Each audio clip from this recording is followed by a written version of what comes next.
என்ன யோசனை? என்ன? இல்ல என்னமோ யோசிச்சுட்டு இருந்தியே, அதான் கேட்டேன். இல்ல ஒண்ணும் இல்ல. நான் தான் பாக்குறேனே, நேத்து நைட்ல இருந்து என்னமோ தீவிரமாவே யோசிச்சுட்டு இருக்க. நேத்து நைட்டு அண்ணன் பேசுச்சு. மாமா என்ன பேசினாங்க? ரொம்ப வித்தியாசமா பேசுன மாதிரி இருந்துச்சு. வித்தியாசம்னா? அண்ணன் ரொம்ப ஏமாளியா இருக்கிற மாதிரி சொல்லுச்சு. அண்ணனை யார் யாரோ ஏமாத்துறதா சொன்னுச்சு.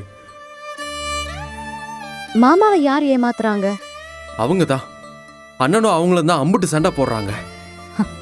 நீ என்ன மயிலக்காவை அவங்கன்னே சொல்ற? அண்ணின்னு சொல்ல மாட்டியா? அது என்னமோ தெரியல, எனக்கு என்னமோ அந்த மாதிரி சொல்ல வரல. அவங்களும் அண்ணனும் எப்பயுமே சண்டை போட்டுக்கிட்டே தான் இருக்காங்க. ஒருவேளை அவங்க தான் அண்ணன் ஏமாந்ததுக்கு காரணமா இருப்பாங்களோ? மயிலக்கா எப்படி மாமாவை ஏமாத்துவோம்? சாஜி கிட்ட மட்டும் என் நகையெல்லாம் போயிருந்தா அம்பட்டுதான். 80 சவரன்ல 8 சவரன் மட்டும் தான் தங்கம், மத்ததுல கவரிங் தானே அவ ஈஸியா கண்டுபிடிச்சிருப்பா. அதோட இந்த வீட்டுல என் கதை முடிஞ்சிருக்கும்.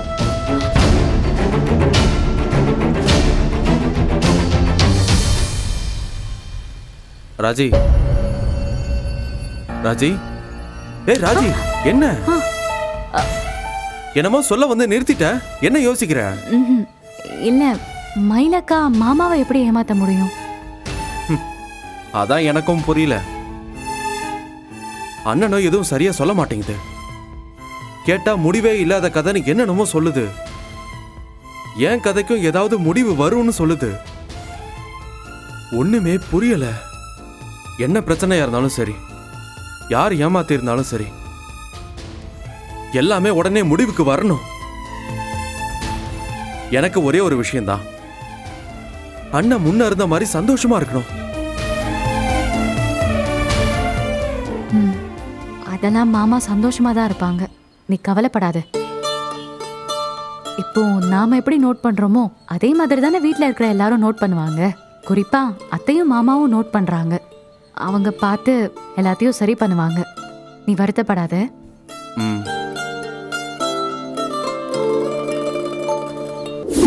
கேட்ட தேதியில நாங்க பணத்தை கொடுத்தோம்ல, அதே மாதிரி சொன்ன தேதியில நீங்களும் சரியா பணத்தை திருப்பி கொடுக்கணும்ல. இங்க பாருங்க, அப்புறம் நடக்கிறதுக்கு நான் பொறுப்புல பாத்துக்கங்க. அவ்வளவுதான் சொல்லிட்டேன்.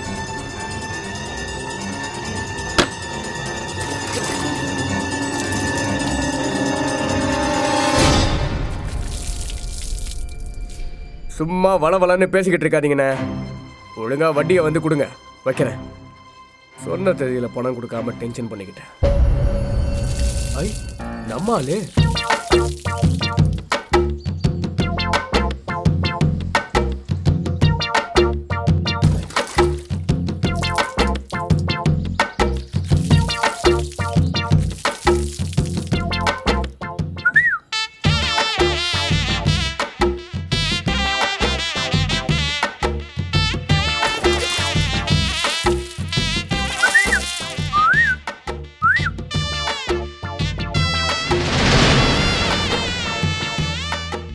ஏன் முறைச்சுக்கிட்டே இருக்க? அன்பாவே பார்க்க தெரியாதா உனக்கு? ஹே வரியா? நம்ம 2 பேரும் பைக்ல ஒரு ரவுண்டு போயிட்டு வருவோம். என் அண்ணனுங்க உள்ளதான் இருக்காங்க, கூப்பிடவா? ட்ரிபிள்ஸ்லாம் ஏத்த முடியாது, போலீஸ் பிடிக்கும். நீ நான் மட்டும் போயிட்டு வருவோமா? சி, நீ எல்லாம் திருந்தவே மாட்டியா? ஹேய், நான் நெசமாவே திருந்திட்டேன் அரசி. திருந்தின மூஞ்சும் முகரையும். ஹேய் அரசி, நில்லு.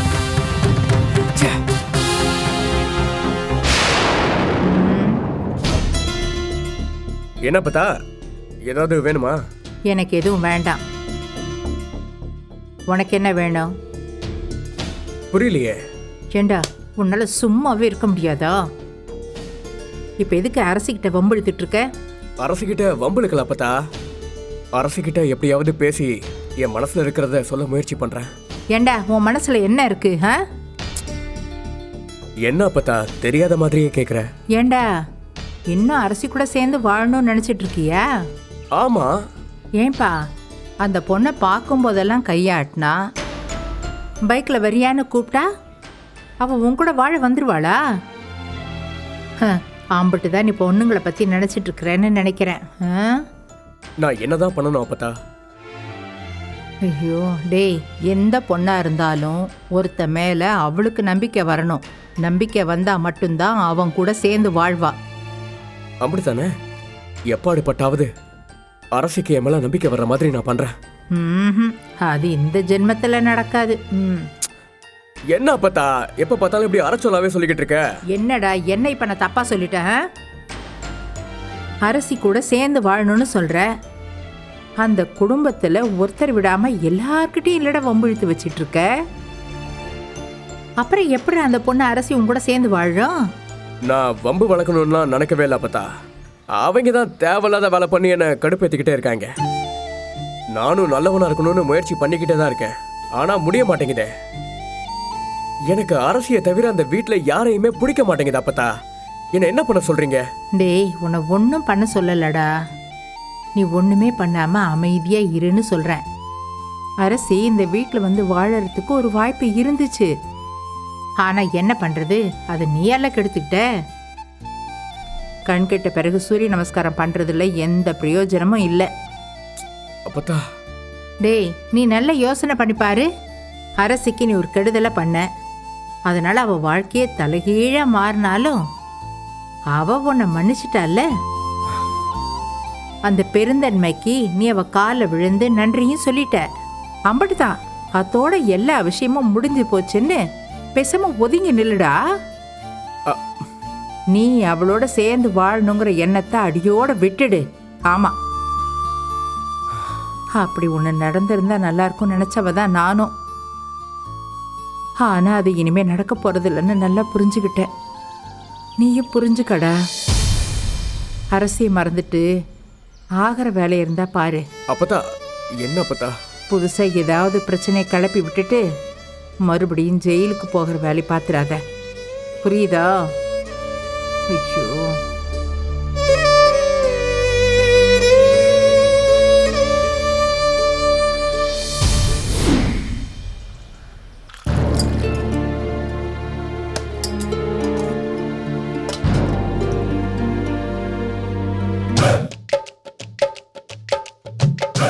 இட்லி கல்லு மாதிரி இருக்கோ? லைட்டா. இனிமே வீட்லயே மாவாட்டினாதான் சரி வரும் போல இருக்குங்க. ஆனா 2 பேருக்கு எப்படி அரைக்கிறதுன்னு தான் தெரியல. அத்தைக்கிட்ட தான் கேட்கணும். எதுக்கு எல்லாத்தையும் எங்க அம்மாட்டே கேட்டுக்கிட்டு உங்க அம்மாட்ட கேட்க வேண்டியதானே?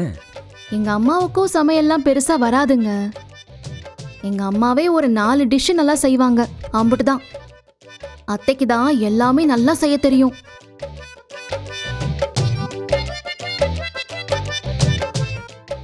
ஐயோ, என்னங்க சட்னி சப்புன்னு இருக்கு. என்ன கேட்டா எனக்கு எப்படி தெரியும்? நீ தானே பண்ண. ரொம்ப ரொம்ப சுமாரா தான் இருக்குங்க. பரவாயில்ல, ஓகே தான், சாப்பிடலாம்.